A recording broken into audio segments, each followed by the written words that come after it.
Manalig lang kayo at lahat ng inyong nararamdaman ay siguradong gagaling dahil sa aking dasal. Ako si Brother Lauro, isang sugo ng Diyos. At para sa mga nanonood dyan sa inyong mga bahay, maaari nyo na ilagay ang inyong mga tubig sa tapat ng screen.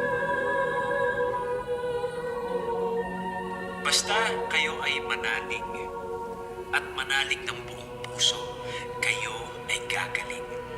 At dahil ako ang sugo ng Diyos, manalig lang kayo sa akin, walang karamdaman na hindi gagaling.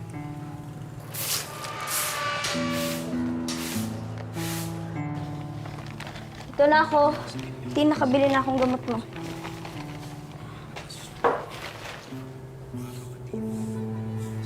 Taas pa rin ang lagnat mo, ah. Alika, alika. Minom ka paracetamol. Tuloy natin tong paracetamol mo. Kada 4 na oras to. So, minom ka ng maraming tubig, ha? Ba't bumili ka pa ng gamot? Dagdag gastos lang yan. Magagamot naman siya nitong miracle water na dinasala ni Brother Lauro. Nay, bakit ka ba paniwalang-paniwala dyan sa online himala na yan? Baka mas lalong lumala yung sakit ni Tintin. Kailangan pa rin niya ng gamot. Manalig ka lang. Oh, hindi mo pa nakakita yung malaanghel na mukha ni Brother Lauro? Hindi yan si Tatay Nay, ah. Alam ko naman yun yung dahilan kung bakit humaling na humaling ka dyan sa online na yan. Hindi, no. Simula nung nakikinig kasi ako at uma-attend ng mga pagtitipon niya, wala na akong nararamdaman. Anak, uminom ka. Tayo. Yan ang mga kagamot sa'yo.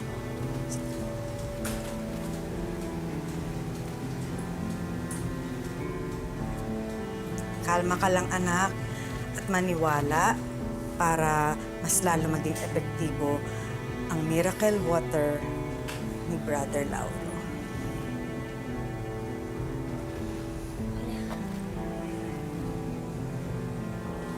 Tin, pag kaya mo na kumain, kainin mo yung mga prutas na dala ko, ha? Para lumakas yung resistensya mo.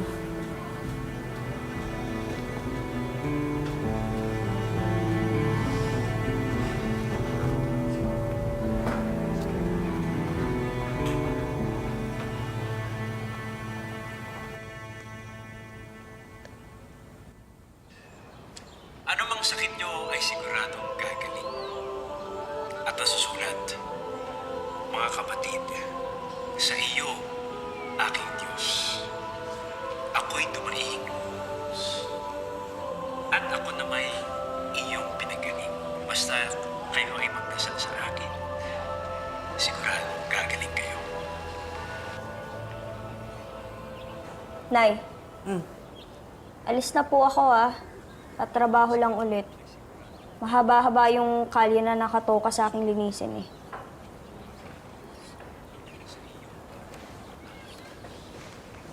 Anak, pwede ba akong humiram ng pera? Kasi madidelay yung bayad ni Aling Melly dun sa mga pinalabhan niya. Di ba, Nay? Kakabigay ko lang sa'yo ng pera nung nakaraan.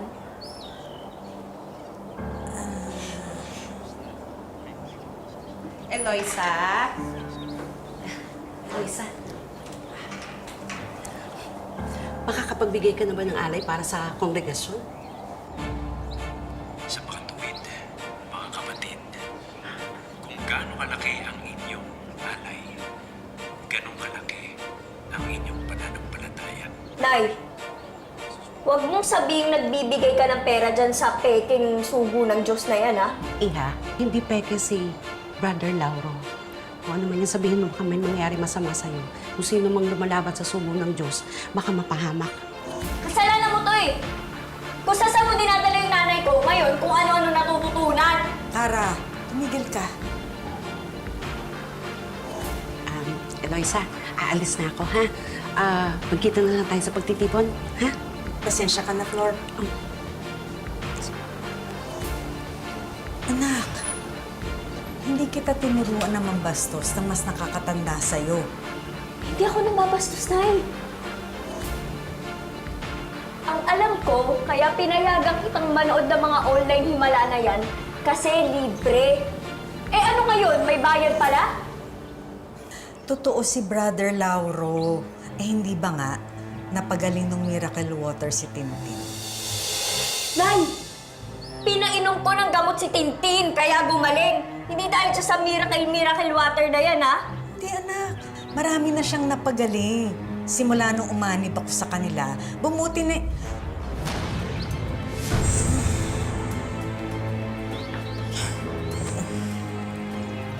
Sabi ko naman kasi, di ba, magpatingin na tayo sa doktor. Ikaw ang dahilan nito. Ayaw mo kasi akong pahiramin eh. Di kung ayaw mabigyan ng pera, wag. Dami-dami pang sinasabi.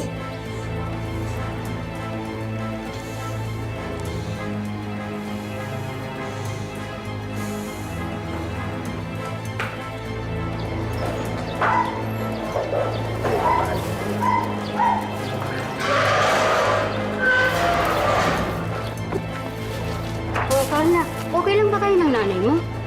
Kakausapin ko yung aling Flor na yan, tsaka yung brother Lauro na yan. Mamaya pagtapos ng trabaho natin. Kung ano-ano ba naman tinuturo sa nanay ko? Tara na.